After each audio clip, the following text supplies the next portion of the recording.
తెలంగాణలో నామినేటెడ్ పదవుల భర్తీ.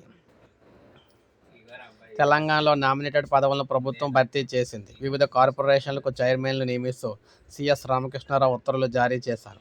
బ్రాహ్మణ సంక్షేమ పరిషత్ chairman Baswaraj Srinivas, washerman cooperative corporation chairman Dasari Raju Ajay Kumar, గీత కార్మికుల కార్పొరేషన్ చైర్మన్ మోతుకూరి చంద్రశేఖర్ గౌడ్, పెరిక సహకార కార్పొరేషన్ చైర్మన్ దొంగారి వెంకటేశ్వర్లు, మేర సహకార కార్పొరేషన్ చైర్మన్ సంగా వెంకటరాజం, వాల్మీకి బోయ సహకార కార్పొరేషన్ చైర్మన్ గట్టు తిమ్మప్ప, మున్నూరు కాపు సహకార కార్పొరేషన్ చైర్మన్ బొమ్మ శ్రీరామ్, యాదవ సహకార corporation chairman M Raghunath Yadav, వడ్డెర సహకార కార్పొరేషన్ చైర్మన్ గుంజా రేణుకా నారాయణ, చేనేత అభివృద్ధి కార్పొరేషన్ చైర్మన్ దూదెం వెంకటరమణ, కమ్మ కార్పొరేషన్ చైర్మన్ బండి రమేష్, పద్మశాలి సహకార కార్పొరేషన్ చైర్మన్ గూడూరు శ్రీనివాస్, బట్టరాజ cooperative society federation chairman CH Balaraju, వెలమ కార్పొరేషన్ చైర్మన్ జువ్వాది నరసింగరావు, గొర్రెలు మేకలు అభివృద్ధి సహకార federation chairman Kolle Saritha, live stock development agency chairman Charan Kaushik Yadav, Telangana Telugu academy chairman professor